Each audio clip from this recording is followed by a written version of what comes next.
Welcome to the Cigar Ambassador channel, where we share and explore the cigar culture and its allure. And on this episode, we're going to talk to you guys about that first cigar.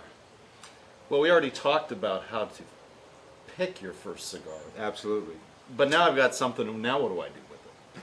Well, Right. it looks good. You picked out a decent cigar. Smells good. And you spent a fair amount of money on it. Maybe, within $12 to $15. This is about a $12 to $15 steak. But what I do with this? No one showed me how to cut, light, and then essentially smoke this cigar.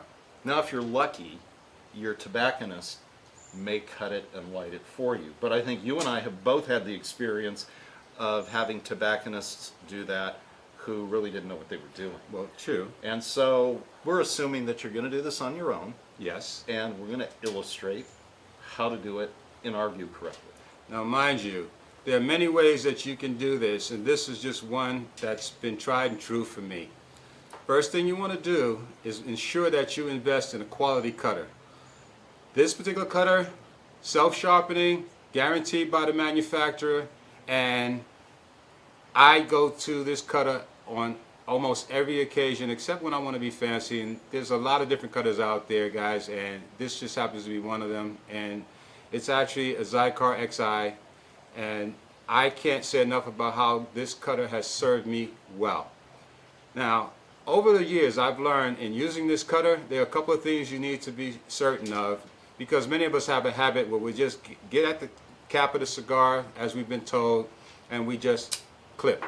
Well, that's not the tried and true method for me in getting a clean, even cut on the cap and not below the shoulders. And what I'm talking about is the cap is here. Sometimes you have a double cap, sometimes you have a triple cap. But you only want to take off a portion of that first cap to ensure that you get a nice, clean, even cut, and don't get a mouthful of tobacco or have your cigar unravel on you because you've gone below the shoulders. And that's what this portion of the cigar is right here. This is the cap, here's the shoulders, the rest is the body. You don't want to go into the body, and you don't want to go below the cap. You want to add just enough pressure onto the cap itself, and what I do is I twist the cigar slowly, and as I'm squeezing gently, I'm taking off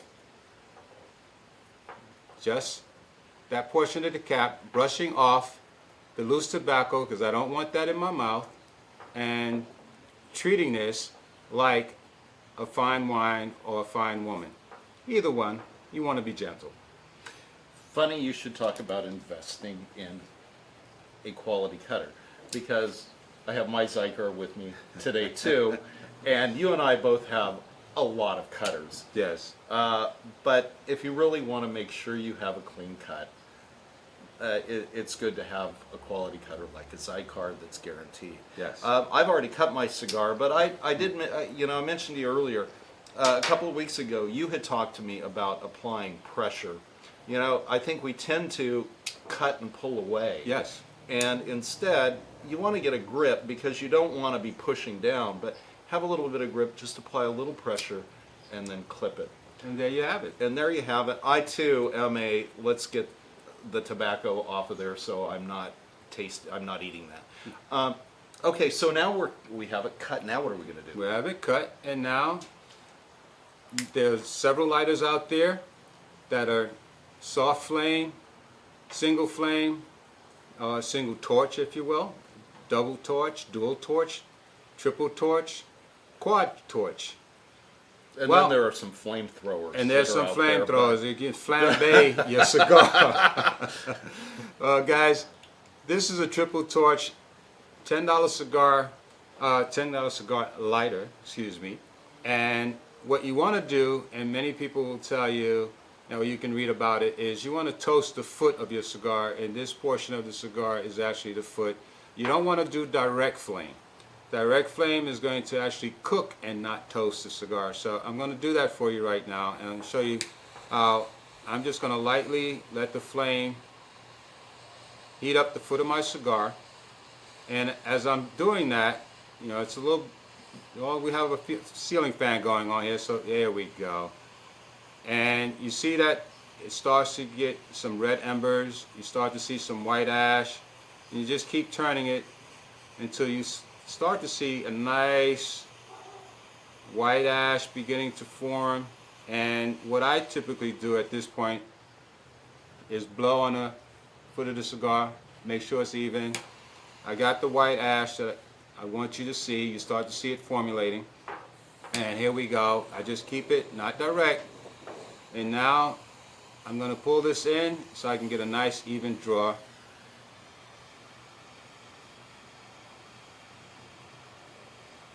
Again, you don't have the flame directly on the cigar. Not directly on the, yes, exactly. You don't want to overheat your cigar as you're lighting it. So I'm not putting the cigar into the flame. I'm pulling the flame or the heat from the flame to the cigar so I can get a nice draw.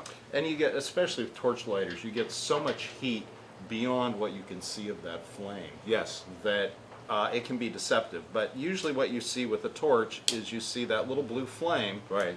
But there is so much heat beyond that. Okay, so I'm going to toast mine now. Okay. And we'll go from there.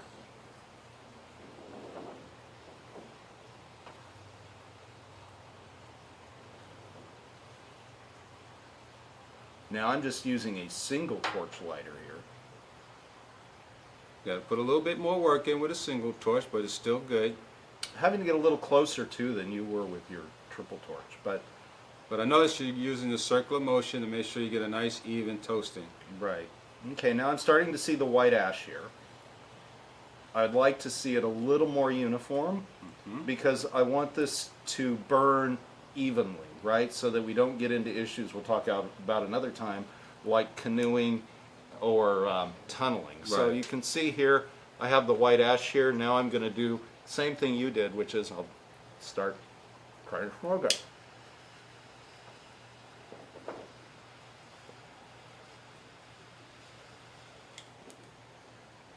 Okay, now I look at this and I see most of my white ash on the bottom, so I'm going to turn that to the top and I'm going to try to focus on getting out. There you go.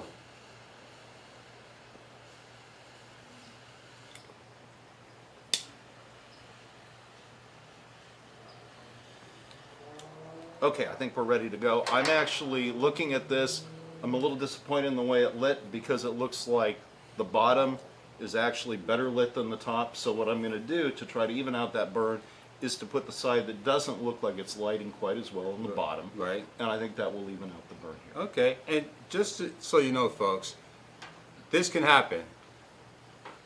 Despite the fact that the technique was done correctly, things happen, and there's control factors to that. Bob could make this right very easily. All he has to do is smoke it slowly, pay attention to it, and if he has to bring more flame to that later on, he's going to even that out with the flame, not overlighting it, but just to even out that burn, and then we have a nice clean burn, even draw, no problems there.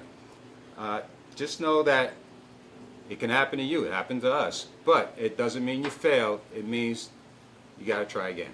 But it wasn't supposed to happen. This was supposed to work out just fine. But for some reason, there's some unevenness to this. So yeah, but I'm pretty confident with the way it's looking now that it's going to even out just fine. Yeah. Okay, so now I've got it lit. Now what do I do? Well, much like anything else in life that you value and you're enjoying, you got to take your time with this and you got to pay attention to it. At least every minute or so, take a nice pull on your cigar. A slow pull. You're not smoking this like a cigarette. There's no inhaling, obviously, but you don't want to hotbox a cigar either. I've seen a lot of people do that, where they're just puffing, to try to get as much smoke as they can. But here's the thing, folks. Once you got a nice draw on your cigar from cutting it and lighting it, you do one pull, and you get as much smoke as you need from that particular draw on the cigar. And again, as you see, the ash is forming rather nicely. I don't have to tap this. And something else that I've learned over the years is as you're smoking a cigar, you might want to turn it, a little bit as you're smoking it to keep that pull on the flame and the heat of that cigar even as well. So as you see me smoking it and you see this happening, I'm just trying to keep all things equal as I'm smoking the cigar. That ensures me, for the most part, a nice, clean, even draw and a nice, clean, even burn. Speaking of not having a nice, clean, even burn, I'm going to add a little more flame to this area here that does not seem to want to ignite for some reason. And hopefully now it has learned its lesson and we can move forward. I'm a little different in terms of that. I tend to draw twice Okay. to generate a little more smoke. But I think the important thing that you mentioned is you don't want to over smoke it. Right. And you don't smoke it like a cigarette where you just sit there and puff on it. Right. Probably twice a minute is about what you want to shoot for. Okay. If you know, if it's quality cigar, it will stay lit for several minutes without you puffing on it. And you know, I'm always amazed when we're in a lounge and you see somebody and you're wondering if they're ever smoking because you never see it. Yeah. But the cigar keeps burning. Yeah. So I think again, whether you pull once or twice, well, my ash is finally evened out. Or the burn has evened out. So now we have cigars that are developing some ash. Right.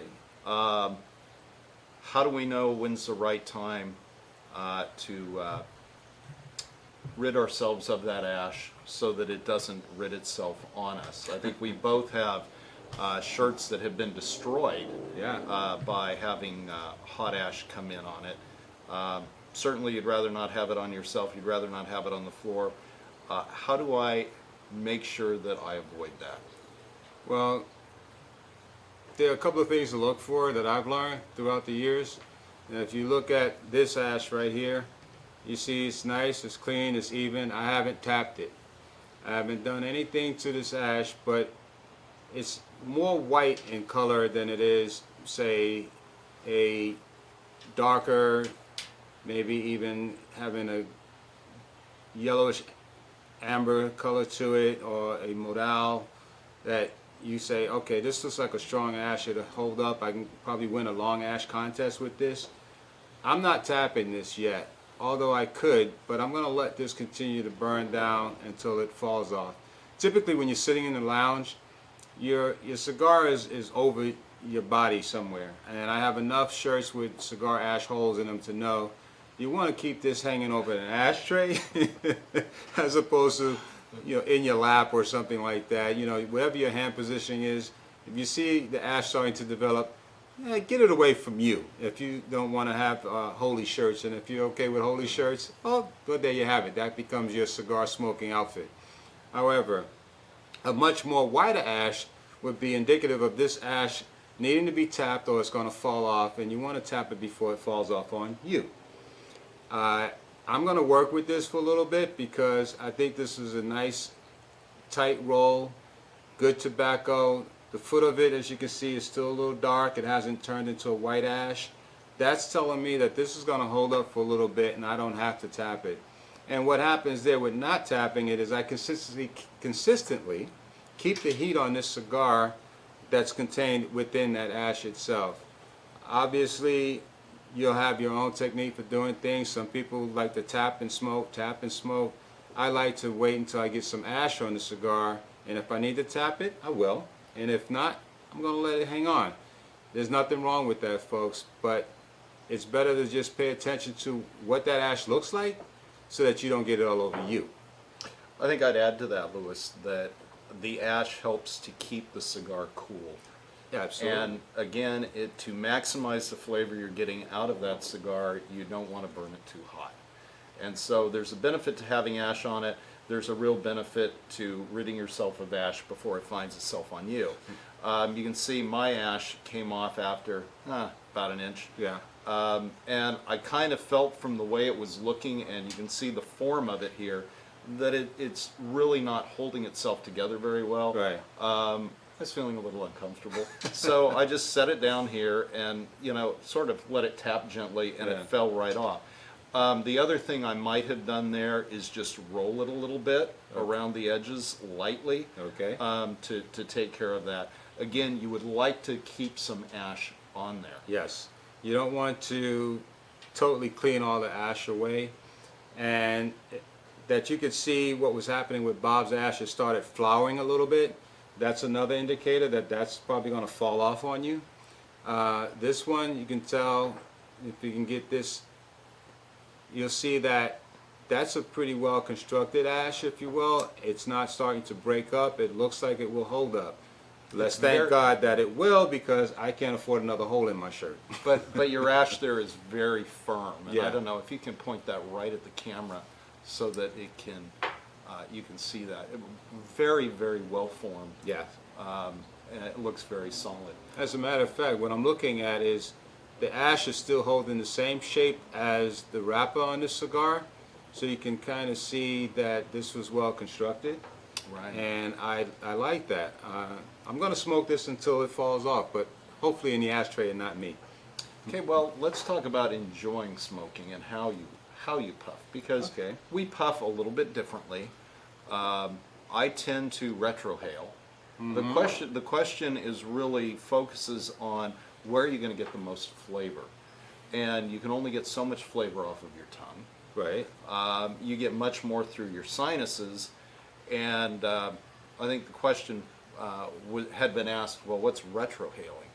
Retrohaling is where you circulate the smoke through your mouth, out through your sinuses without inhaling. So it's I'll demonstrate it. No, please.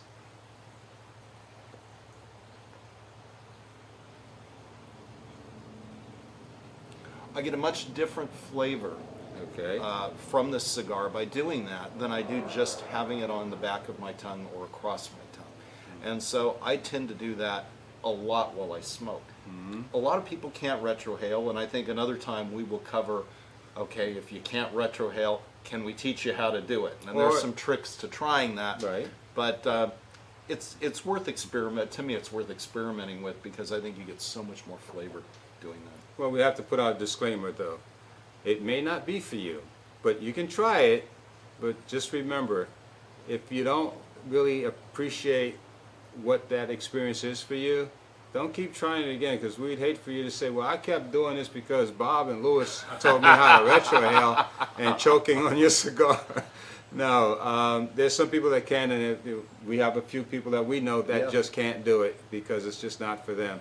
But Bob is right. You do get a different experience and flavor, and you experience the flavor notes in that cigar as you retrohale.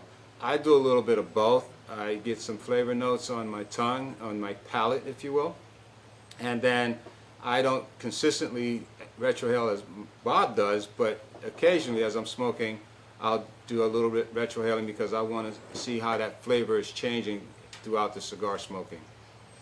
So Bob, now that you've done that, how is the cigar, for a novice, how is he to determine what flavor notes is he actually experiencing while doing that? You know, the different descriptions that you get from the cigar notes that are given on a cigar. If it were me talking to a novice cigar smoker, I would say, don't worry about it. Okay. Are you enjoying the cigar? And focus on the cigar. Focus on what you're getting out of the experience.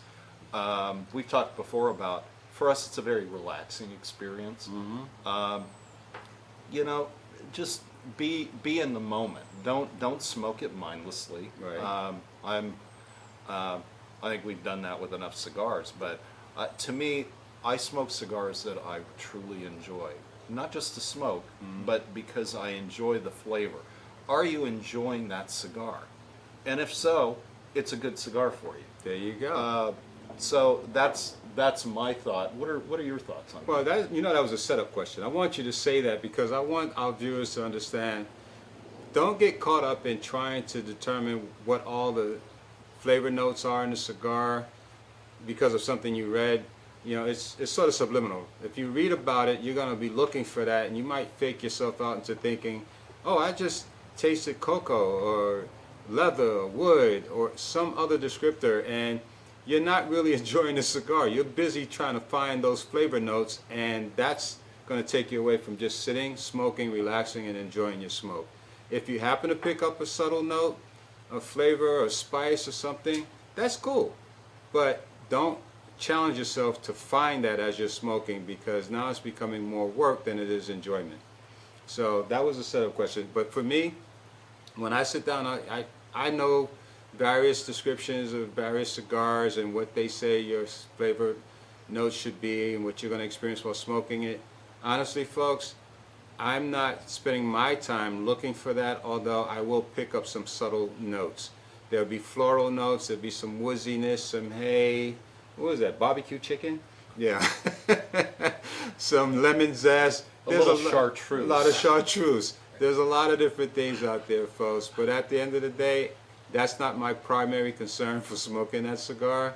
My primary concern for smoking that cigar is I have a few minutes in my day, more than a few, obviously, about an hour and a half, so maybe sometimes 2 hours, where I just want to sit back, relax, and smoke a good cigar.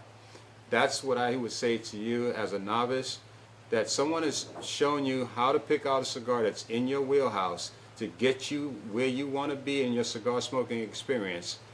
You cut it properly, light it, start to smoke, sit back, enjoy, and relax. And that's probably the last softball question you're going to give me. I guess to me, focus on what you enjoy about that cigar, Right. and then you can look for that in other cigars. Okay, let's pretend we are to the end of this cigar, and it's time to put it out. So I want to make sure it goes out. So am I going to do what I do with the cigarette, and I'm just going to jam it down there? And Well, we would hope grind you it wouldn't be around? that guy. You would hope. How do you do it? Well, folks, there's a proper etiquette to laying your cigar down to rest. You want to give it a proper burial, the respect that's due that cigar. And essentially, all you need to do is lay it down. Put it in the ashtray and walk away. You don't snuff it out, you don't grind it out, none of that stuff that you see cigarette smokers do. That is not the proper etiquette. Basically, what I've learned is when you get to a point where you're done, just lay it down. Whatever length it's at. So if we were done now, I would just set that down there. It will burn its way out. Yeah. And we'll be done. If you're down to the nub, you can put it inside the ashtray. It's Yeah. fine. The problem with snuffing it out is you can get a lot of acrid smell. Ooh, yeah. And particularly if you're in a lounge, you're going to have people around you who that's what they're going to get through the air. Yeah. And so it's really an issue of being thoughtful of others to Yeah. simply lay down your cigar and walk away. Walk away. That's it. Well, folks, I think we've covered enough of the elementary parts of having your first cigar, the techniques for lighting, cutting, smoking, and maybe not in that order. You want to cut, light, and then smoke. But however, we're the cigar ambassadors, and we invite you rather, to just subscribe to our channel. Send us a comment. Give us some feedback. There's plenty that we want to talk about, but there's plenty that we want to talk about that interests you. So again, we're your hosts. I'm Louis Starr. This is my good friend, Bob Bylsma. And again, we're the cigar ambassadors, and we're only here to talk to you and share with you as we explore the cigar culture and its allure. Take care. Smoke well.